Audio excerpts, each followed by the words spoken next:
ya ñanin kananunga ni jarabini ni tampindi ti khairinga ni jarabi ti bonenga nga himbe gana sabaringe balawo ngure sikantadi ngorni hoyugo ñanda himbe gani ambura kenga kebirenga angu ñagane ya rasulullah ti qifarunga fasbir kama sabara ulul azm min ar-rusul wasbir wama sabruka illa billah wala tahzan alayhim wala taku fi diqin mimma yamkurun ara ko Allah farenda iga sabar mo be mo sabarni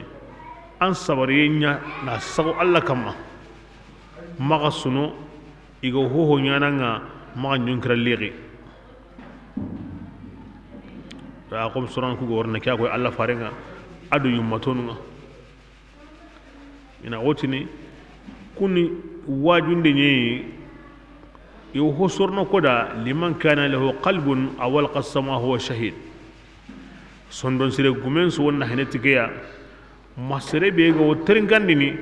nani an taronda an sondo mengo dome an wonna haqqore kitana ko qisanu ya Allah widitini Allah farenda nangi mudike wakati qote o yumatonga ango wakati di an wonna heneti kuya agandani anta ke jarabe yugodi anga yugodi anganta hodi ang hodi kebira ken jarabu kaman sirengara dangini kite sire mo bedi qur'ano ken konanda angana mugu an kana an kallen kence kenga anna dangini ken mo gori anganda kata kenyana anduna aralla gara khairin pai anganda konto kenyana anduna do Allah gara kasaram pai tisanu li min qur'ana di Allah faranyu matunu ona huggabetu ananya sabu ona huggabe dawari mo ontu na yilla mo ontu na ko pam ontu iri meni kan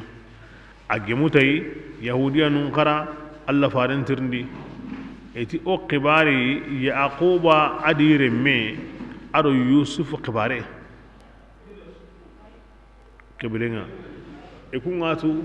Allah faran makara ama sahandi ama bugu ken naganeri aywa ana kentu no kamo yani gina ngani hare ko ni angon ke yake ko da ayo Allah faran fay gari tay na yake ko ni ti Allah tuyindi ndenga kibe Allah faran fara un sabati qari kin huje yahudiyan suka makari diga matungundi sura ke na qorenya nadi hintu agu gurugin te ngadi aranda jatene ata wotini sire suga nda tringa suno gawanga angol la hiyana basge suno ni kwayo ndin karungo me ndin serungo me irin toro awa ya garan pe sunu kason pe sunu o sunu ni kwayo na guren pe sunu asunu kwayo kebidanga ke gara wutu mo gobe na la hiya mo gobe kebidanga ngana wutu ke mo godi ango famina ngol la hiyana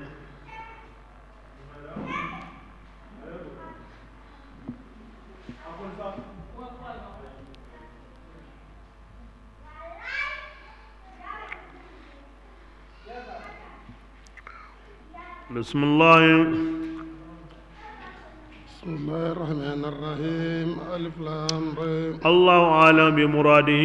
بذلك تلك عدك آية يعني آيات الكتاب قرآن كتاب آية المبين كنغني بانغاندين داني تموندو غارندا oku tunganga oda qur'ana ke yankandi nanya karampoya nanya arabun kannga awo sini ikunga itakhil anko ikunga ina haqre yani makan ko na haqre ina famu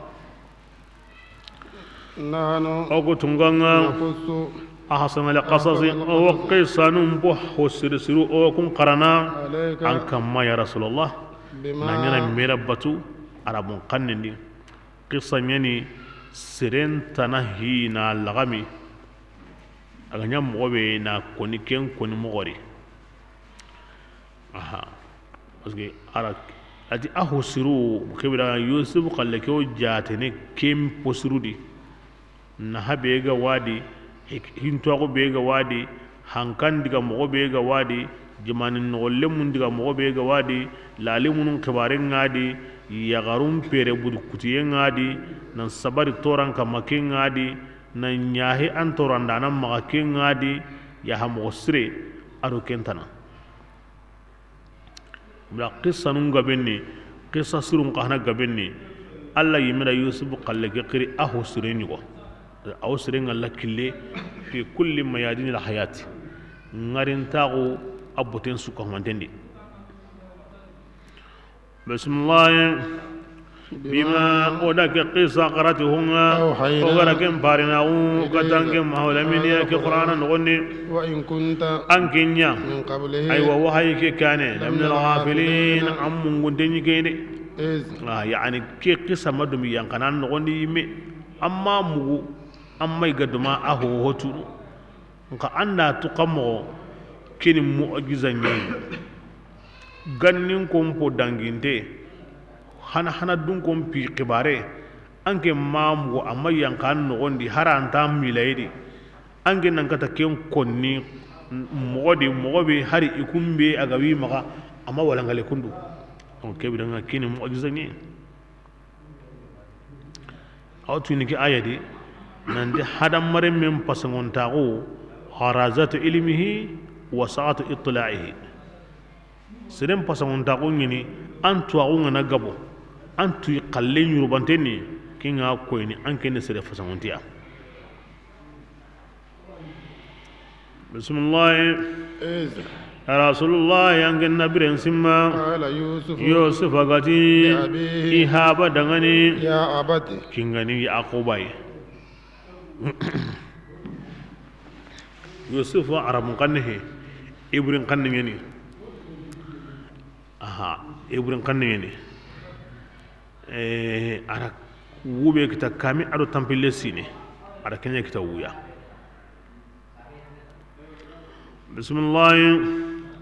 ya abati atiya mpabam inni abati alla sulinyani ya abi ayre yayen kanundi na tayi ngara a place ndi kebrenga ila kisri be ga o kanan kai ila kingu kinda ngara kamma na sabunga aro tayi ngom mekitana ya abati mpaba bismillah inni atinge yusufa ra'aytu nge warende konkonni hada ashra tammu adu baneya asane والشمس anya jumanguro nange muti lailatul qadri menguro nga kendani awu honu tisino nyeri honu tamudo hillo honu tamudo nyeru bo kemme soge ya worni angarin ta on sukutende himmenu ga tawu ngo sino nyeri hoto naga ndey nyana kungo wube konni kendo himbenu ga tawu ngo sino tamiro nyeru ndanya na baneya minu ga tawu ngo tamuro nyeru hoto naga ndey nyana akaba konondi bo kungo wube konni kendo himmenu ga tawu ni sino tamiro hilo ndanya na bane o gilli kuyuge wakati me soge be gar kendi ala kulli hal iwo kisanun kapameya yusuf ra kuyuga be wari ida kuyuga be warada ay woro nyana asino nyeri atamundo hillo atamundo nyeru o kapame ke mogodi na wutu kinya sawundi igama me kita kedi hinton ka indarni me kitadi na wutu ke kota kata kuyun jabumbu kota tan nakata sine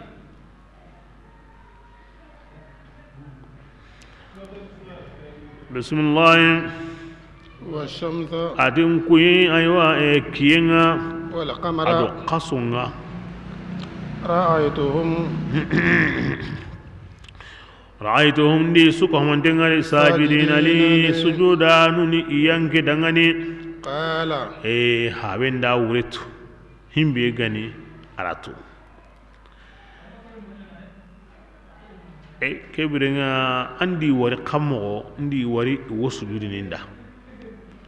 ako habenda to himbe gani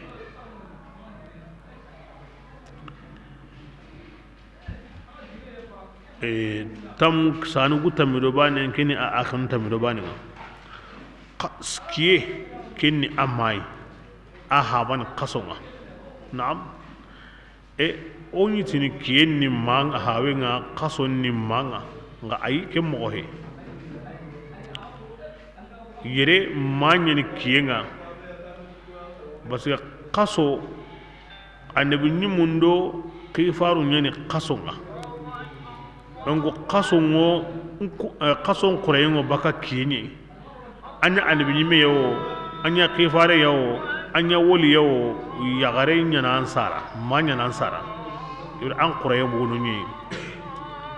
wa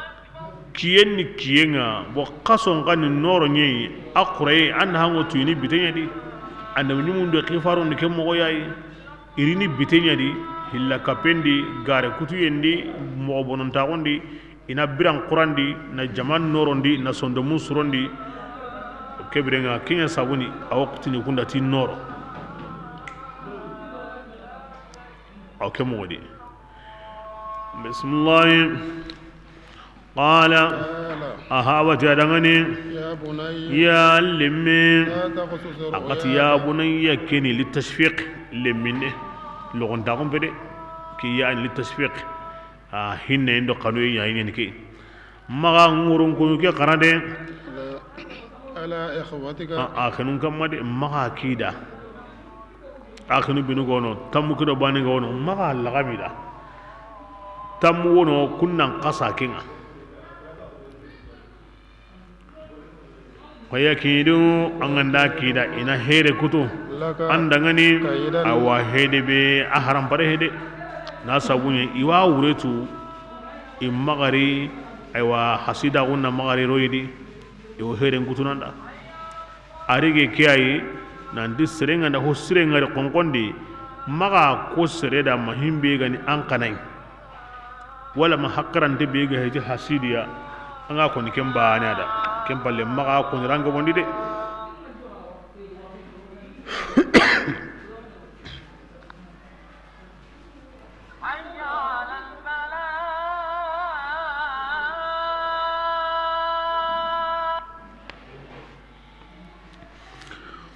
angana ko ranga bondi i serebe ganta kan Allah tannan kanai kempalle awi la gara bonondi ni awan ken duna ko toni ni hasin dakan Allah yaqub ma akida de fa yakidu laka kaidan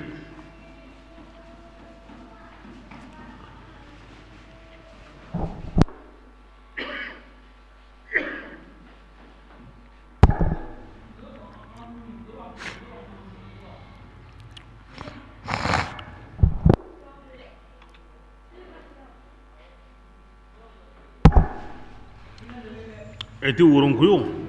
aw komi kambi honya anga na kobane aw taguno mo keni wurunkuyu sirenga amma nga kuyu hoya himbe sirega he ma ke lagam serra yime Allah rasulullah sallam ati aga ganda ho wari kuyundi aga ganda himbe munda kama ga lagam sireda aga himbe kuyundi ago himbe munda kama ko sereda masrebe gawo amunda me anga ndo wori kuyindi anga ta himbe munda ma ko sere sura anga bari anga na kimme ngari bana anga wundi ni tanga nda wundi anna nyille anta tibanen kamma anna tuha ndinya do anno ge ngata siko angotini alla nkisindi shaytan toranga annin kisindi hon toranga angari ngari ndikinga kuyugedi anna nyile tatibanen kama awri wani wori anna qul wallahu qara tasiko hondi takabu ma ko serra ken kuyu burenta kan toro no khari nga himbe galli seriga bera na allaga mitingira ko nge kuygewo mukinya li seriga bera angen ma to srehe an nanya kemo gore amma ganya nan kura ikenta hasanda anna lagami agana ya wakati be inata hulani kuyunan sagude arake ko ni ani me wato asrehe himbe go sika gandanya na ken kanda kenya tabane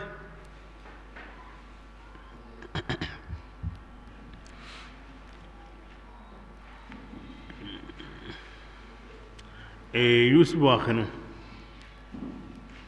kini ajjo pantenga kwa imi go wajibi ne seren kama anna am diga mondo am bugu mogontu ikhbarende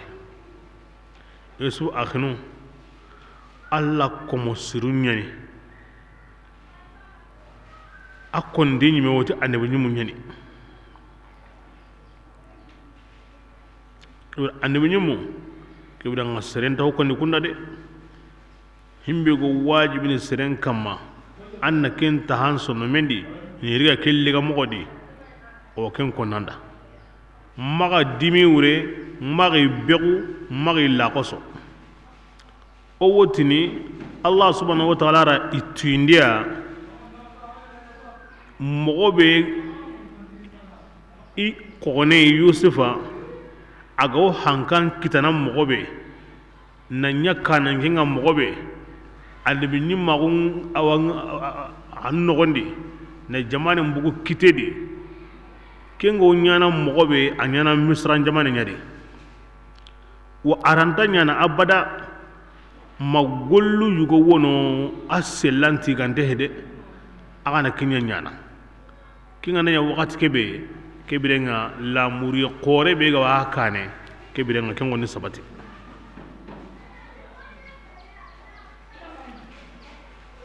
bas ande bu nyimu nyani sharia gumuhe ande bu nyimu ikun wajibin dengo himbe ya ini sondomin qur'an di kapi kamanga kebe angi walla ke yoke yadi ke men worni khadra do musa khibare musa ado khadra go ho nyana sellanga aho tigante he miskin hure boy ken ho tigante wa atigante he sere kari limna tukunane atigante no atigante he dulle nga mayigande kita annan golli na musolli ga kenya tigante ni dinanta aywa annan kamuni annan golli kundunga nga suka humande sellanga ga kubenu yi tigante he nga ari hure ko ni musada ayan warna ko anya kamo kem men tan dangi agabe ngorni kadi adama yite yigayni maniya andumi nyini sellanga kabante ngai me gundondi aya bar ndengena nanya alla tira taga khalifatan fil ardi aw arjanna lenga baka kamo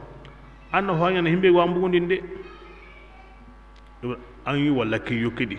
sere summa ke begu sere ma ke koni sere ma ho koni da yisu may surono ma kya ganya ke bi nga kyawu nyana ke mogodi bismillah an da diga mu kon mo on pa qur'ana di awa konni arabu kanne be di awa konni diga mo be di an wa tunu sere nabu be nu gadi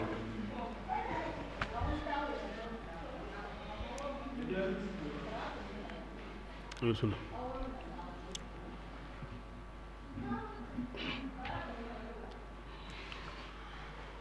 إن الشيطان عدو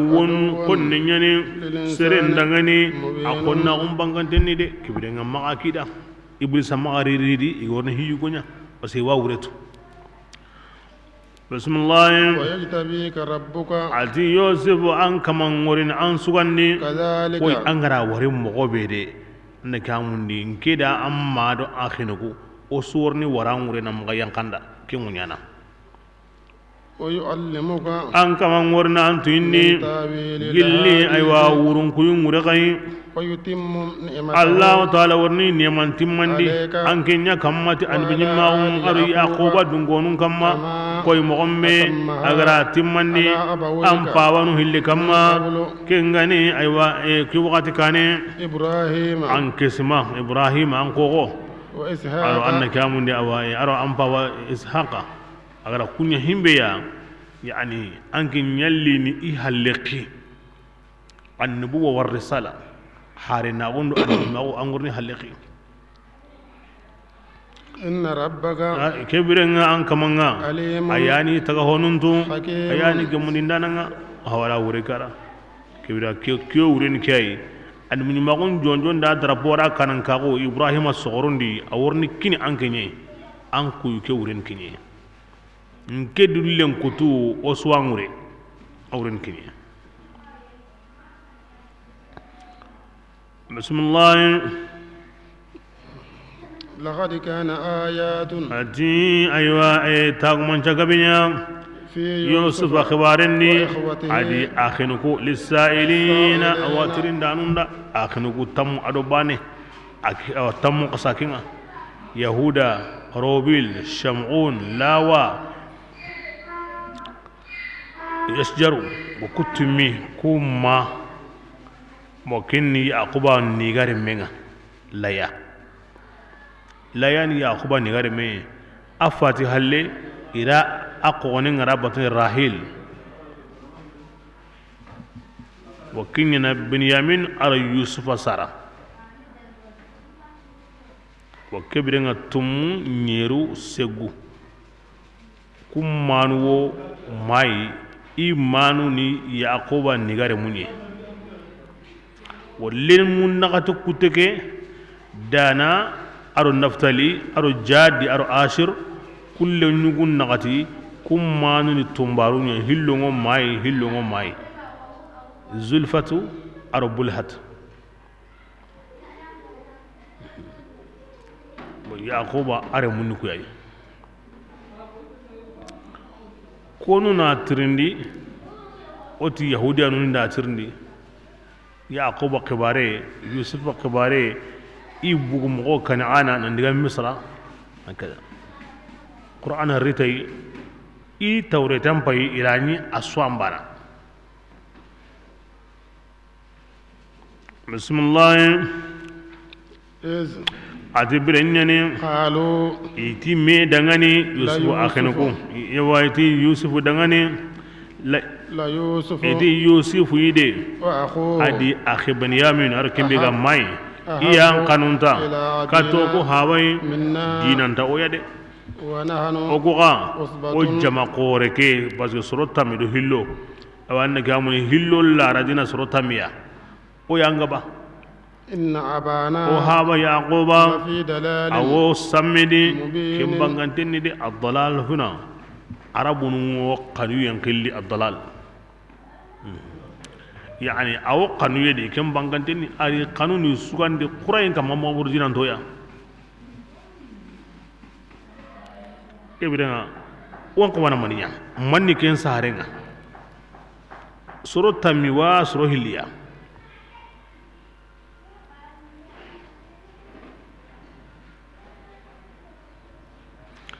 bismillah اقتلوا يوسف kebe ona maninya itaku ken diga menye igira digamu be koni mengarra ke ya allah kenya lagamin oda kebe da khara yusufu karike أو اطرحوه magana seri أرضا munye la tedi يخلو وجه أبي kenga وجه ndanya أبيكم ogo himbe mundani hawe nyage na nyangara لكم kebe da aga hawa yage mu yangara na kada yani awagari kana awaga kanun himbe ga lada kinga da qurayndi aya nga kumbe kebe anaga kam jakoya kiyani arabununti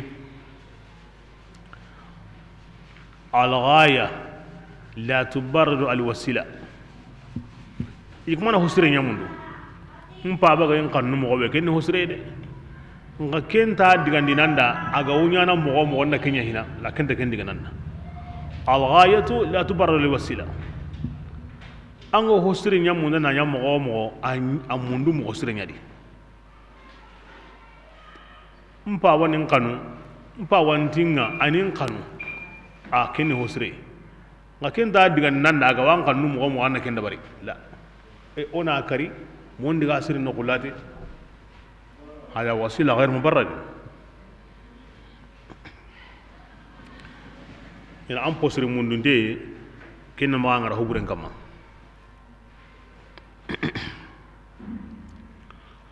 بسم الله وتكونوا أغنى كنيا غنيا من بعد أيوة أكر هل ما سر هل قوما أنا سرويا صالحين. وسروني وكذا يجمعكدي wana kuyugonunya ahalle wana tubi wala murenye ni hosrenye ni ikunda famu ke modi kini waray hillandinga bismillah قال قائل adi hotanati kini waray sikandinga منهم awa ijama kedi لا wotini تقتلوا yahuda na يوسف kenkoni daiman yahuda an wa ñini immen yesu kinya kallinan new kendi kama akari karni ko ona ken bugadi ona kari mona siri kindi warayu hilla kendi ay karne ko ona ken bugadi pepe kembiti waraya wa alqu kabirenga qarasiri في غيابات الجب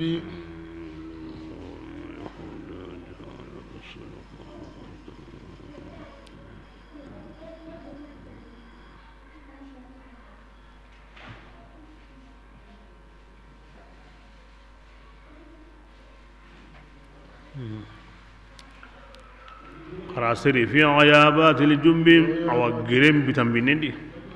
يلتقطه بعد aganda kenya السيارة kabirenga tirana nyugo wa sugurana إن كنتم fa'ilin agandai husren konilla murnu kharakenya nya katunde ndakendi kallenta di o gado ta andiga bakano o habano kanu wondiga wara girendi ko dangindera wara kabirenga nyime awa o lamuriye ngo sabatini o ma sere kari kebiren ona yake mo di kan ngi khole khalle bo igemu ki wara sikandi ade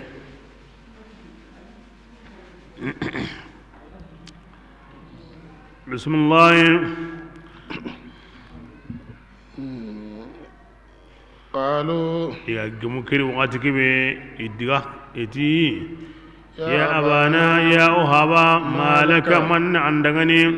anganta ku duntenga gondini yusufu kamma annatu oko la suhuna lahu oko ni noron kul tigi adangani de man nganta sakoya nan to akinno ide oko kanta hubrenya na ide bismillah أرسله eti habenda awara معنا aron diga غدا kumbani gunnendi يرتئي anda diga gunnene lemine nyeni ana yige ويلعب ana sanga وإنا oko oni tangandani adangani atokon on diga dome on ta honya na yoko konin nyeni ana daga gunneni nuna basara yere قال habenti dangani atinge yakoba لا يحزنني uinge sunondini aganda diga tilemme kede banta munda mbugin nyaga ngure har honne ambugin nyaga ngure imantalinda bani فأخاف ahillandi ngo kannaga أن يأكله laga bure الذئب magara yiga de ngo kanna ke ngure de basara jamane ke laga bure munye nyana yere bonna nyi kahana yaquba nyiga kuyinan kaso nanti laga bure khibare ngo yusufu hindi aha tawran laga bure nangaba parce que gide nyani daba marra nyani wa nyiga kuyi kahana nan kai nanti yusufu ngarnta ko ni laga bure mpiwade igunga kuyu ha tombe ngai nke sawra arake ko nan kai ama to koire nda muna mbu nyarenga wangu kanna ka yire laga bure mpinga bismillah wa antum kambire ngani ni ankunga an ghafiluna mi kedi bindo anga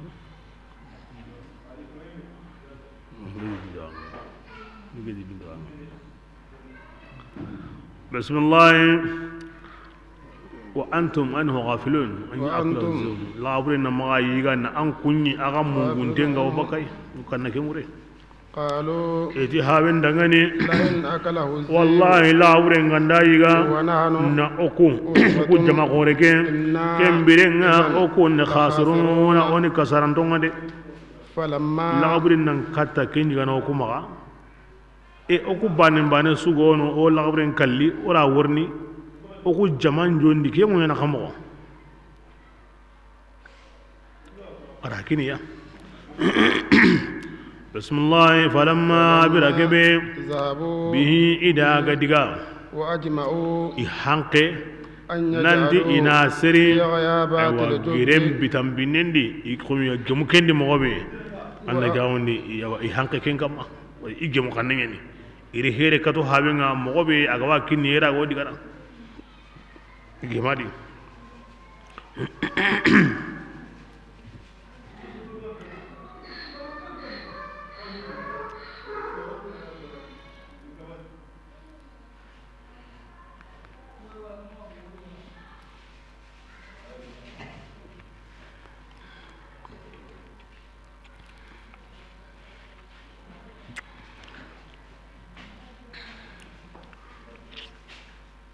ira diga grilla kan ira men boy o kendani gilli gunnini hina ira dorken boy iwa kuma toro ewa aw wurgi hawande nyana awa yahuda ti daga ni an kum mati on ta kalli o magamu kenya di man na ga wakatu ira re gerenga ira siradi ira dorken boy awa iwa munana here be kututi dorokenga kenni Allah warne ken koni ati qarin doroken linga idan doroke angara sanu tamido bane be ko aro qasondo kiye kun qiri ina doroken langa ara tu jaja iramu hawenga kanu kebe wuri inda mugu iwo here nun kutuni wa wureto ara tu keta jahimbe gani qasondo kiyen qiri aro sanu ku tamido bane kunna qidi mbuganga girendi naam ibrahim alayhi salatu wassalam wata be gira siri yimbindi ira duronya sirari malika nyalli ti arjanna yiramenga nara kannenga ken yirambane ibrahim ara to iremme ishaqa ra to iremme yaquba maga yaquba raro gore kullendi naro bagandi mabatandi naro yusufa kannenga kebirenga aro halle girendi kedro kibani awa anya sabu ina gire na bitem bugadi koy aga worne mogobe o kedro kibani ara kyari kannenga kedro kibani hinga ne nyimine wakati bi ana kya walarini illa wara hawen pinginten kamma bani kedro ke ama kini masiba yemme hina mam masiba ngagri koto yemme makkata yi man koto yenga gri watun de makkata yi ma anga tinga saha akin ibrahim na to yimbe nyadi kaza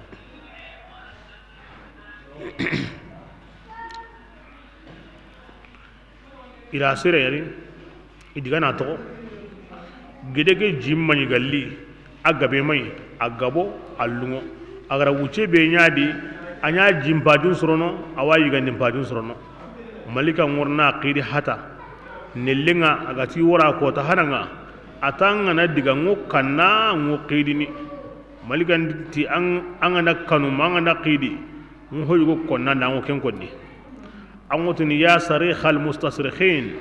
ya ghaus al mustaghithin ya mufarrij karb al makrubin قد ترى مكاني وتعلم حالي ولا يخفى عليك شيء من أمري أمودني ورغي هاوان دانا الله لغرو قاسان دينغو ينا كتا أو أنك الله بي كمينو غو قطان دي الله بي غو يروبي نيانا كندا نغو مغوبي أنغاتو أن إلا حالانتو كونتا مقانا أغرا كيكو باني ملكانو بمورو بانين سويا aqidi hatetiya alla da yuruba yinyada amaga dalla mabito siki kembito kusiki ndondi i worni gir lakinga iru daboni worni munumunu ho qore garo yigande worni awakinna girendi bismillah وأوحينا التي أودا وحينا إليه كتا يوسف أينا تغو غريندي ناني أما هاري قورو نا حقرين تاغوني إغتا دغني قصندو كيان كري أرو سانون تمدو باني غراكين كادا باني إهباطو بيغرا كتا ألا وحينا كتاي يتنبي أنهم ودي يوسف ما كنام بخرين تاغوني أنورني كباري كوتان ورني أنورني كباري بأمرهم هذا تيدانك كباري يلا كل بينا أنورنا ساكي تروني كم ورني أنو كسني كن غانينو كن لا يشعرون إنت كن قلما وجاءوا كبرنا لمو أوا يا أخبار مم بايغاري إهاوي أباهم إشاء أوا أن اللم فقطنا يبكون يوونو قالوا iti ya abana ya ohaba anna tu'ukum ko diga gunnenni نستبق o kamana me hiriti warandenga وتركنا ko da يوسف yusufa to عند o yokunno متاعنا kunga فأكله awa الذئب tunen da yiga de وما أنت nga anke manya be mu'minin lana anga usaqo kuinde ولو كنا haro ndani tonte anta صادقين saqoya ولو كنا صادقين يعني فأهرى إن كنا كاذبين ما إنا كنا صادقين لو كنا صادقين حرق دوغرا تونغ أنت سقي يعني أنغو يسوع من دام غوي حرا هين تونغ أنت سقي فأهرى نحن كاذبين هكذا ما هر نوما تونغ كان دايبه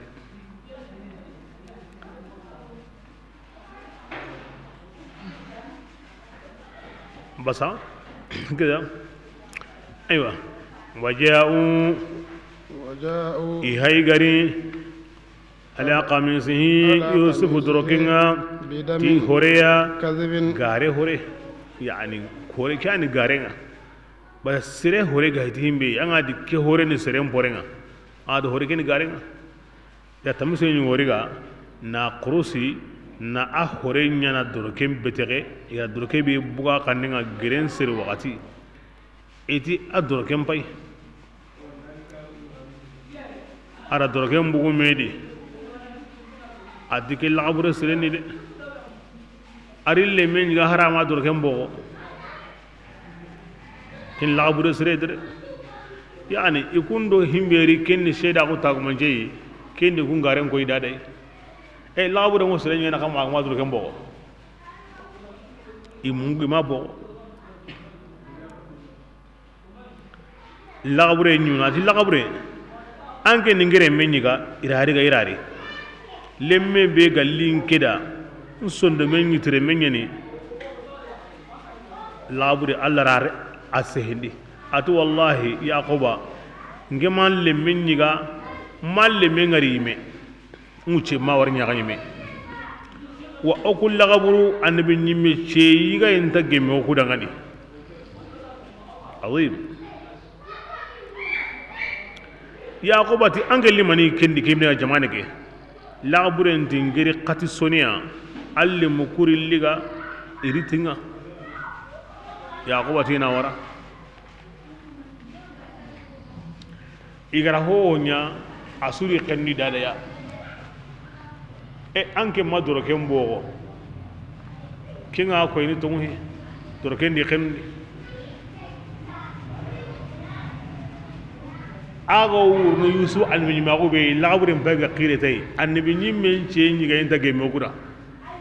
igun tamna ne kemu gitaron ken kota idi taran ko semu asikandi ya labure li me ya ko ba labure alli may li khatisuni ken labure nyi abugu jamane na li jamane khatisuni labure nyi angunda khati dungel liga na siti na wara girendi angu men haramare munga wala wuren pasaga ide yani daiman angane karawa so do Allah ko mumbate angu gere so wona de anyi manyere nade angu here sukutunu aso to kanyi me ni Allah la danga yi ko mundi bira kebe dun ko ngana barai ho mumu ado hokribi karabanu kunyana de mana ken laburen de mandenga yusuf da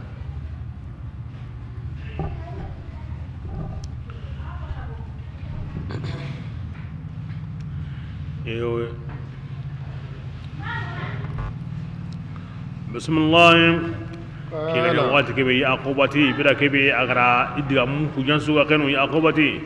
awara سولت aga nyonkinu nyan sura magande aga dangani awa hinyugoi agara himbe yanta kentude ngakke koni he lawre mayiga فصبر kebire nga kebe gani sabariya جميل kem paramparenga ni kinye ningi hinga yani والله. amri sabrun jamilun kini muta dawni mahzufu ngi hi kini sabari haram parenga kini sabari yebe mon konnenta halle jotenta halle والله الله تعالى المستعان المستعان كنا ديما دمون الله يا مغنيني على ما كون كما تصفون اغو كما كنتم اغو هو كني ومن الله ما الله نو ديما كي ابن سيرين قران خرمو نواني اني مدينه اور امام مالك مني وقت بانه اكن قرانكتي أوتني وجاءوا أباهم عشاء يتباكون يعني التفاعل على وزن التفاعل إيو إدو وندني كنتي يبكون إيوون ما كان روايني يتباكون إيو وندني وتي ابن سيرين أقوي يعقوب عليه الصلاة والسلام أتي ابن سيرين أقوي يوسفي adi awa beswa qarna yabkun anki nga qarna yatabakun ati na'am ati yalli imidu wundiya anyi megara golle be nyanga nda wukenga anda ndu wundiya yusuf ari kitengara ibnu surna yimendi kuyundi ati ira kiteke murayen tu mi talahandi adi kitengari yimendi amurayen nyanka mi talahandi ati gilliga wundi kendi an anda ku suko ni gara fasar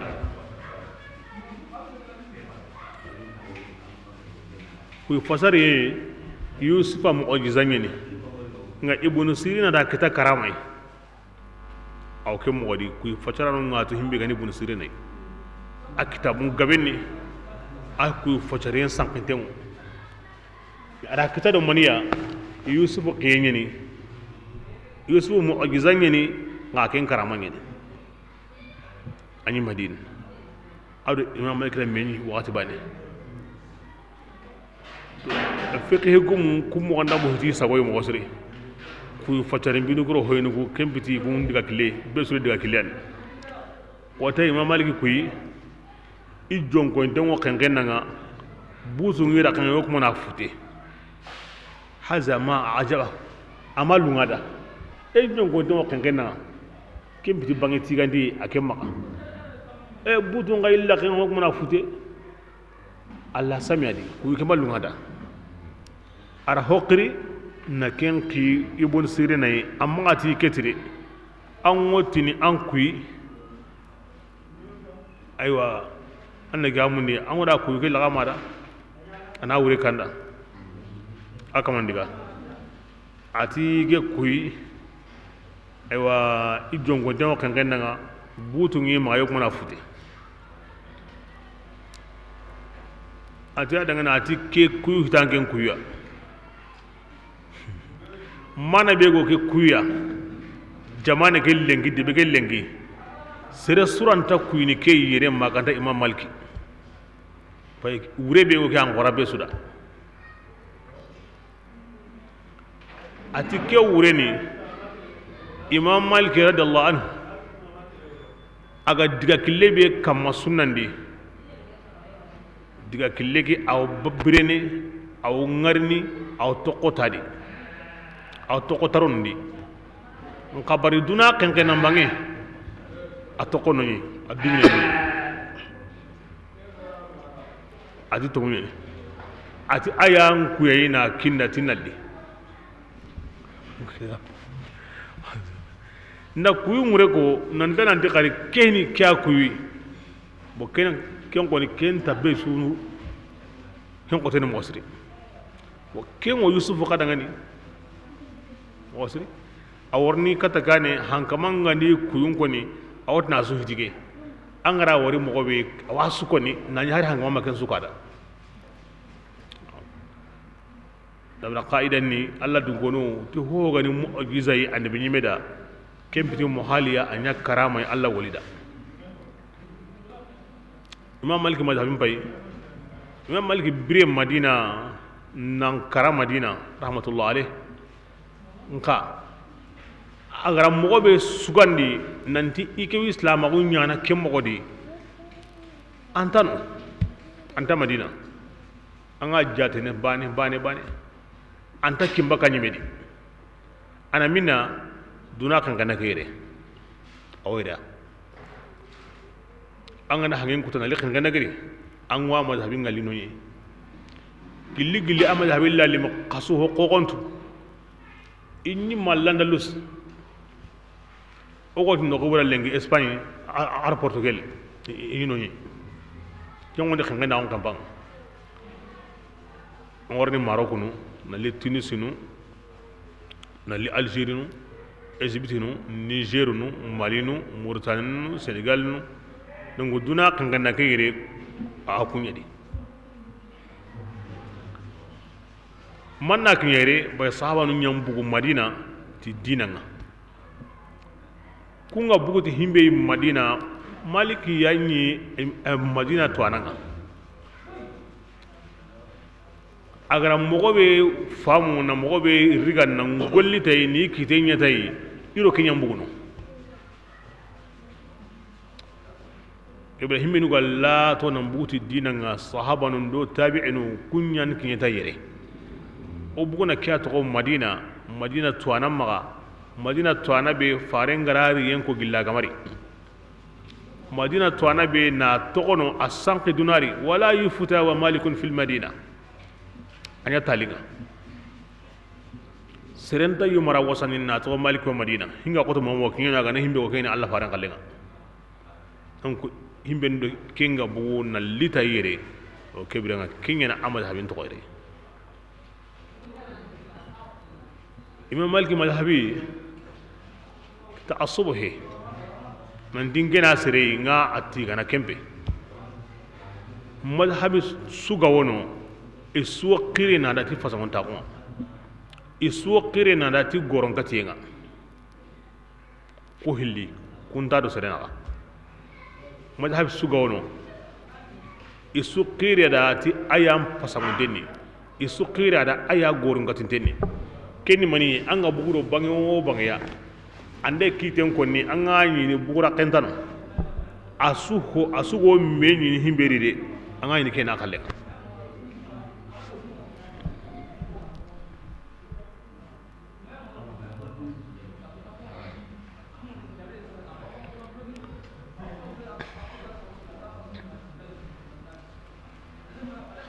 بسم الله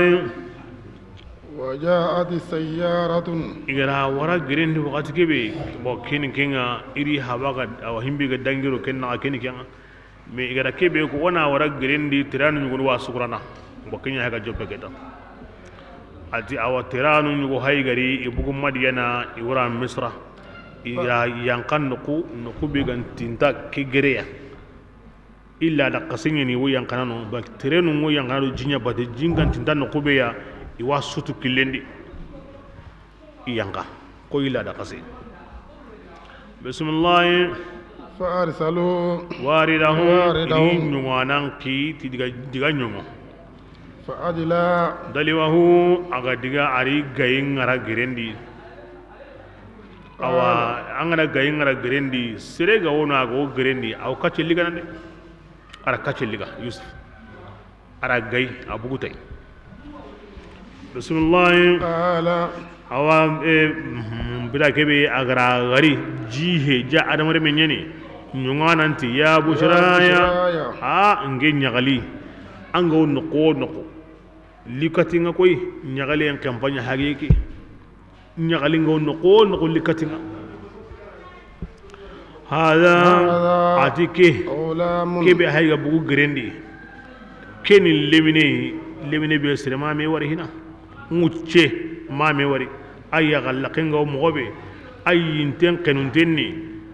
ayya galle men barakatenni ataga yinyorontenni ahaten kullenni aqlunum barakatenni akarankaranum isrenni annogon begentengo sumpo darentai aganda munyu qurayno bakado akamudo menaka makke me lebni wari hina bismillah وأسروه na ken togo awake esu granu wo nagani grenta te kotasu igara tunandi anaga mundi arake bugundi grendi wakati kebe iri kinye awai te kamone ira hinya gundo ido menaga بداعة nanya sambati ya ido menaga والله Allah yime عليم Allah konni tuwana بما ti honga يعملون ihoken gollinde وشروه ira gaga yugogeya بثمن ti jonkoya بخس jonkon naga sintanne دراهم dirhami dantannu معدودة haralla wayiri kana وكانوا ati su akhinunya min az-zahidina الزاهدين fi ibarantenga ide na kemme yugonti ma himbe me war hina na kenga ga gori dantannu ya ken konni ta elle andiga bako ya ga mureta andiga bako ya ga mureta ibarai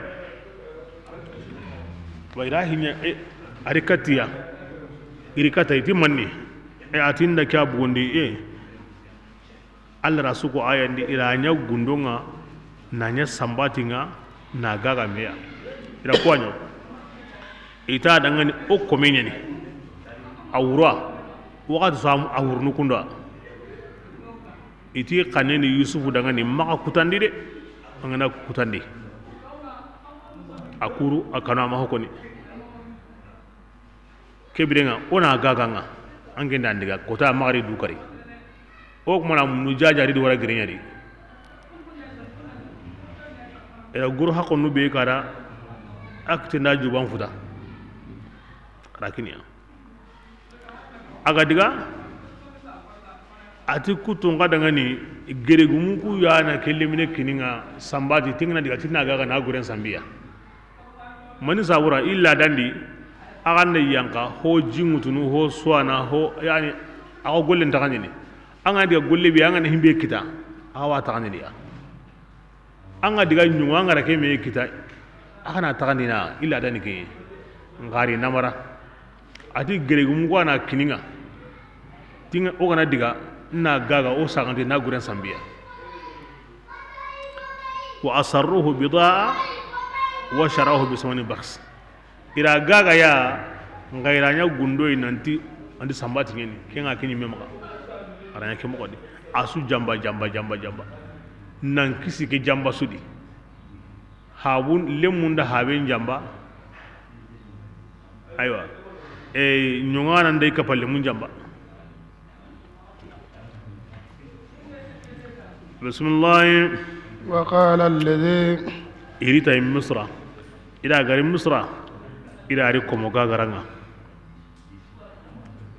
imagiri igawa jongo murugini igawa wurugini ma hankaman la qobo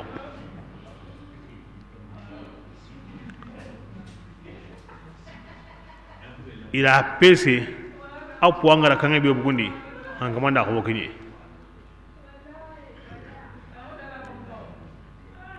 bismillah وقال الذي ati yementi اشترى kengara yusuf aqomo من مصر misra akin qatfiruya kingin aziz hankaman batamage limraatihi ati yakenda zulaykha أكرمي angen nandaronni مثواه lemme ke tawranga عسى awsini أن lemme ke ينفعنا no kunnaha أو mona نتخذه tigiti yimma ولدا awalimne ya wasa lemmen ta kemma antar ne sare kari kida agara ke wari aga lunga da mo agara kanu mo be arari ara koy ya garen kay am pakara to gadi o nanya lemme ya ke birenga am pakara to gadi bismillah ومكنا ati ogo hayga ma hagunni كذلك ke mo yani ليوسف yusuf dangani في الأرض misra munyendi a joppe ke mo yadi na bugu gerendi na bugu komagondi na litay palenga hankaman do palen seren su kamanten kanai ora nya ke mo godi na yi ata matre akite matre kem palle komago hokomange geren no hokomange yusuf alayhi salatu wassalam andabu alla farenga ada maremmen ta haram parai naam bas haram parai tagande nyan kina akenga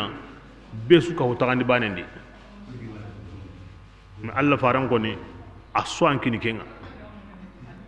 munazzahun an sharikin fi mahasinihi wa jawharu li husni fihi ghayru munqasim alla faran ho ani husri wotna aswan kina kenga husri matta gandi arsu da sunna ho ani husri anganati andani kemmo di manni yagrunga ma jarabi Allah farenga koy iga jarabi yusufi mogobe naam e yusuf haram parendo Allah faren paramparo dam farangido menaka am misali ngo komi kiye ado qaso Allah faren paramparo e kallanka ngo ken kama ado giddu kengo komi kiye sikanta di kiyen konin quranta qaso nga sikanta gendi nga qoro yaare mbogono kiyendi nantanga mo ko ni Allah nta aw dika nyaare nga wa nyaare torono kenya sabuni Allah sallallahu alaihi wasallam sire makata ma nguto no dangani maganda sahaba limnanu ko liminu ko sare hindi alu sire ngana sare hindi kenni durampiya Abdullah bin Abbas Abdullah bin Umar no ay mek smar Hasan do Hussein kunyan kata Allah fare mo on ko noda ay galle men ni kundu andu nen ni kundu ataro ni kundu aso men ni kundu ay den ni kundu kunya na koda sahaba qorun su ko mande angani tindi Allah fare ni xammo yaranta ko ni sahaba no ngoti no kunde ta on Allah fare mo de taxu moxo banen do sabati yen maxa yilingen ŋorni maga taxu o yonkolandi a yile ŋona taxuno seren xoni kamana to a ŋo yileno